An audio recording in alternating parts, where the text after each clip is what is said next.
In this episode, we're talking about how to price yourself as a consultant. So whether you're brand new to consulting or you're several years in, the way that you price yourself as a consultant can either cap you or completely unlock your income. In this episode, I'm going to break down the most common ways that consultants price their services. We'll discuss the pros and cons and why many consulting models are broken, and what you can do instead if you really want to scale your impact and scale your income. Let's dive right in. So let's begin by addressing what clients are actually paying for. Okay, when they hire you as a consultant, what are they paying for? What are they exchanging their money for? Are they exchanging their money for your time? Now think about it before you respond. The answer is no. They're not exchanging their money for your time. So why would you price it that way? Now, many consultants will default to an hourly pricing. There's a lot of industries that do it. Think of an attorney. They bill by the hour, right? It feels safe, it feels fair, it's easy to justify, but hourly pricing caps your income and it actually shortchanges the results for your clients. It also devalues your wisdom and it has your clients see you as a center of cost. So what's the alternative? Well, instead of that, you should base your pricing on an outcome. So what result does your expertise deliver? Now, if you're worth hiring as a consultant, then you've definitely gotten someone results. So even if up till now, they've hired you for hourly consulting, where has that taken? Where were they? And where did they arrive at? There's a transformation in there, and that's what you need to focus on. You sell that transformation. So let's look at this from the perspective of outcome-based pricing instead of the hourly pricing. Clients want results. They don't want time. Like if you're a celebrity, they may pay just to spend time with you. But as a consultant, they're hiring you for your expertise because they need help. They're stuck or they have no idea how to get to the place that they want to go, and they're hiring you to get there. So they don't care about the time, they care about the end result. So I'm going to now run through some real specific scenarios so that we can learn this better, and it will be a lot more enjoyable than me just talking normally. So let's look at example number one.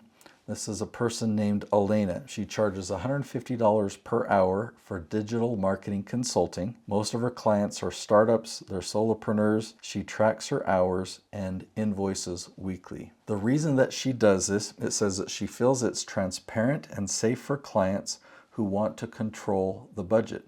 I mean, that's logical. It makes sense. But the last thing it says here is the reason that she resists changing is she's afraid that if she offers a fixed price, clients will overuse her time. So she's afraid that she's going to be taken advantage of, or that she'll underestimate the scope and that she'll lose money. Now, is it possible that those fears or concerns that she had, is it possible that those will come to pass? Perhaps we'll say, yeah, they're possible, but how likely are they? They're not likely at all. And the reality is, if she, her name's Elena, if she were to add up all the hours that she's billing at $150 per hour, 10 hours is going to be $1,500. So 20 hours would be $3,000. 40 hours would be $6,000. I don't know how many hours she spends with her digital marketing consulting. It's probably not 40 hours of consulting. But what if she were to do this? What if she were to say, we're going to map out your entire marketing funnel. We're going to do all of your ad copy. We're going to come at it from 10 different angles so that we can find the right avatar and the right messaging that speaks to your avatar. Like, I'm just making all this stuff up. But what if she laid out the plan? And those are some of the steps, but what's the outcome? The outcome is we're going to deliver leads to you. We're going to create a funnel. We're going to fine tune that funnel. And we're going to make sure that you have a full calendar. Now, it's going to take us about a month to set this up. If you want a full calendar of qualified leads, that's going to cost you $8,000. Now, that was just a price I made up. Maybe she could charge $15,000 for that. But if she's worried about having her time abused or that she's going to lose money on it, it doesn't really make sense because there's a value attached to her service, but there's an outcome attached to that as well. She can charge a much higher price based on the outcome. And if she really has skill and she knows what she's doing, then she can have confidence in delivering that outcome. And if it is going to take longer than it normally would have, well, then she will lose. But in most cases, she can refine her systems, she can hire a team to run those systems, and she can be much more efficient in delivering the outcome. And guess what? The client is happy. They know what the outcome is, they know what the benchmarks and measurables are, and they know the price that they're paying for it. They're not just counting the hours that are going by. Okay, let's look at scenario number 2. Okay, so this is project-based. So Darren offers 60-day consulting projects. He helps small businesses streamline their operations. He charges a flat $5,000 fee per project. He uses it because it simplifies the agreement. They know the time frame and they know the deliverables. Okay, and the reason he has resistance to changing is he's worried that if he tries to charge more based on value, clients will push back unless he has a big name brand or proven case studies. Okay, so it sounds like Darren has kind of followed the advice of not going hourly, but trying project-based, and he had a program that's worth $5,000.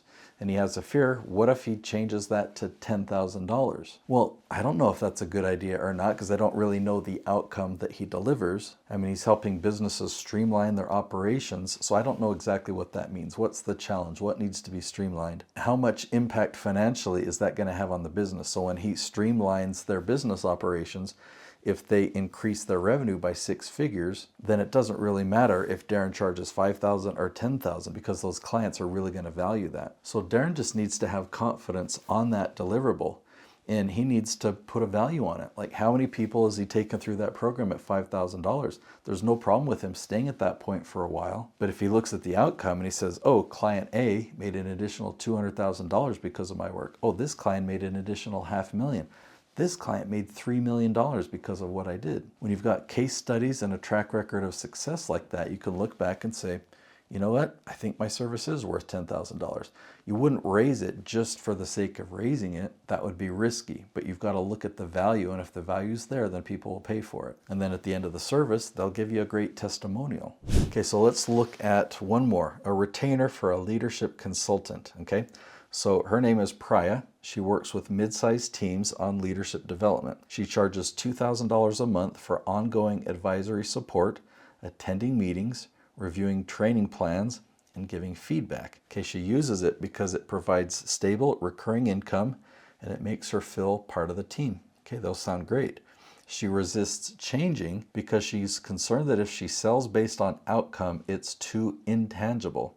Leadership growth is hard to quantify in dollars. She's got a good thing going. She's kind of like a fractional team member because she shows up to meetings. They're paying her $2,000 a month. The question that I would have is, how many hours of your time is that, including your traveling and stuff? So how many clients could you help in this way? Is it only 5 clients you could help in this way? So that would be $10,000 a month that your revenue is capped at. Or could you help 100 clients in this way? If it's on the lower end of that, yeah, there might be some challenges. If it's on the higher end of that, I would say this is a really good operation. And I understand the concern of, like, I help people with leadership, so I'm going to help people improve their leadership, or I'm going to help people improve their public speaking. I don't know what that looks like, and that's the challenge. You do have to have clarity on what that outcome is.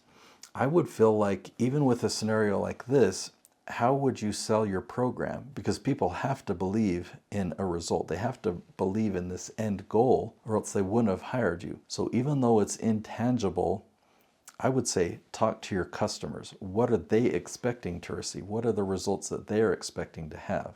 And I did prepare a 4th example. So this is Jordan. He's a newer consultant.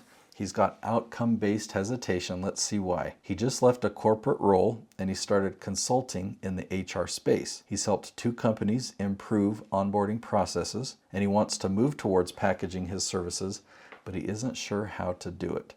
And he's hesitating because he says, I don't have a huge portfolio yet.